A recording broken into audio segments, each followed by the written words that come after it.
Selamat datang di The Debate. Bayangkan kita mengimpor katakanlah miliaran rupiah perangkat lunak paling mutakhir dari luar negeri, lalu memasangnya di komputer lokal kita. Pasti ekspektasinya sistem itu langsung berlari kencang ya kan? Betul sekali. Tapi yang sering terjadi justru crash atau error. Nah, analogi ini membawa kita ke inti diskusi hari ini. Dalam upaya melesatkan kualitas sumber daya manusia di Indonesia, elemen mana yang sebenarnya lebih krusial? Ini pertanyaan yang sangat mendesak saat ini. Ya, dan saya berdiri di posisi bahwa paparan global dan budaya riset tingkat tinggi dari lulusan luar negeri adalah katalis wajib. Tanpa standar global ini, kita akan terus tertinggal. Oke, tapi saya memandangnya dari sudut yang sangat berbeda. Perangkat lunak secanggih apapun, tidak ada gunanya kalau arsitekturnya tidak kompatibel dengan motherboard lokal kita. Maksudnya konteks penerapannya. Saya berargumen bahwa pemahaman sosiologis dan konteks lokal yang mengakar dari lulusan dalam negeri itu justru jauh lebih esensial. Merekalah yang memegang kunci untuk memastikan sebuah gagasan bisa dieksekusi di lapangan, bukan sekedar tampak indah dalam jurnal akademis. Menarik. Tapi mari kita bedah mekanisme kerjanya. Lulusan luar negeri, khususnya dari institusi top global, itu tidak sekedar membawa pulang ijazah. Mereka membawa pergeseran epistemologis. Pergeseran seperti apa yang Anda maksud di sini? Gini, di sana mereka dipaksa bekerja dalam ekosistem yang menuntut falsifiability. Segala asumsi harus bisa diuji, dibantah, dan tentunya dipertanggungjawabkan lewat data, serta menggunakan pendekatan lintas disiplin. Ya, saya setuju dengan aspek data tersebut, tapi Dengan senioritas kan, injeksi metodologi berpikir inilah yang kita butuhkan untuk mendisrupsi cara kita memecahkan masalah. saya mengakui bahwa budaya riset domestik kita memang masih sangat hierarkis. Tapi saya sama sekali tidak membeli premis bahwa metodologi global otomatis bisa mendisrupsi masalah lokal. Kenapa tidak? Bukankah standar tinggi selalu memaksa perbaikan? Tidak selalu. Coba kita lihat di ranah kebijakan teknologi atau tata kota.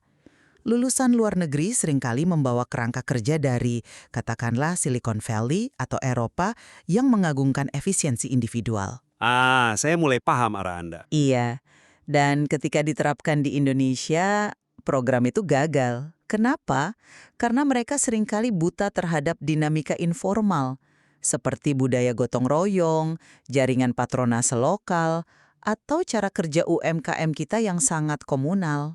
Tapi, bukankah kegagalan awal itu sebenarnya adalah proses adaptasi yang krusial? Ketidakcocokan tersebut justru memaksa ekosistem lokal kita untuk naik kelas. Naik kelas atau sekedar macet di birokrasi? Keduanya bisa terjadi. Tapi kalau kita terus-menerus menyesuaikan inovasi dengan standar lokal atau berkompromi dengan patronase tradisional demi sekedar diterima masyarakat, kita malah memvalidasi sistem yang sebenarnya inefisien. Kita justru butuh kejutan dari luar agar motherboard lokal kita, mau tidak mau harus di-upgrade. Masalahnya, kejutan yang Anda sebutkan itu di dunia nyata seringnya berujung pada frustrasi, bukan upgrade. Oh, maksud Anda fenomena brain drain? Betul. Berapa banyak lulusan luar negeri yang pulang dengan ide radikal, membentur kerasnya tembok birokrasi, lalu akhirnya menyerah dan kembali ke luar negeri. Keunggulan analitis mereka menjadi lumpuh. Karena mereka kurang adaptif. Karena mereka tidak punya ketahanan kultural atau cultural resilience, sesuatu yang ditempa secara natural oleh ekosistem pendidikan lokal.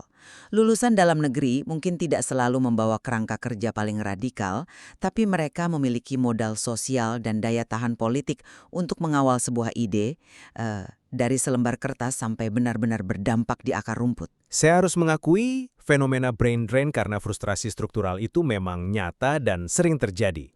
Argumen Anda soal ketahanan kultural ini menyoroti bahwa kecerdasan metodologis saja tidak cukup tanpa eksekusi taktis di lapangan, tepat. Itulah mengapa konteks lokal menjadi sangat krusial. Meskipun saya tetap yakin bahwa tanpa standar global, arah inovasi kita akan jalan di tempat. Namun, pertukaran pandangan ini memperjelas satu hal. Dikotomi asal ijazah ini pada akhirnya menutupi masalah struktural kita yang sebenarnya. Sepakat. Perdebatan ini membuktikan bahwa mengotakkan SDM kita ke dalam label luar dan dalam negeri adalah simplifikasi yang keliru. Tantangan besarnya bukan memilih salah satu. Melainkan bagaimana kita menggabungkannya. Betul sekali. Bagaimana kita menginjeksi budaya riset global yang Anda sebutkan tadi ke dalam kampus lokal, sembari membekali mereka yang belajar di luar negeri dengan kepekaan sosiologis tanah airnya. Ya, dan meskipun kita mungkin masih berbeda pendapat mengenai elemen mana yang harus menjadi lokomotif utamanya, kita bisa melihat bahwa meritokrasi tidak seharusnya diukur dari cap paspor. Penilaian kualitas SDM harus murni didasarkan pada kompetensi, etos kerja, dan dampak nyata. Pemahaman lintas perspektif ini mengingatkan kita kembali bahwa kualitas manusia tidak ditentukan oleh dari mana ia belajar, tetapi oleh jejak solusi yang mampu ia tinggalkan untuk menyelesaikan persoalan bangsanya. Sebuah refleksi penutup yang tajam dan esensial. Terima kasih telah membawa argumen dan pandangan Anda yang menantang ke meja ini. Dan bagi Anda yang mendengarkan, pertanyaannya sekarang ada di tangan Anda. Pendekatan mana yang paling relevan untuk Anda terapkan? Sampai jumpa!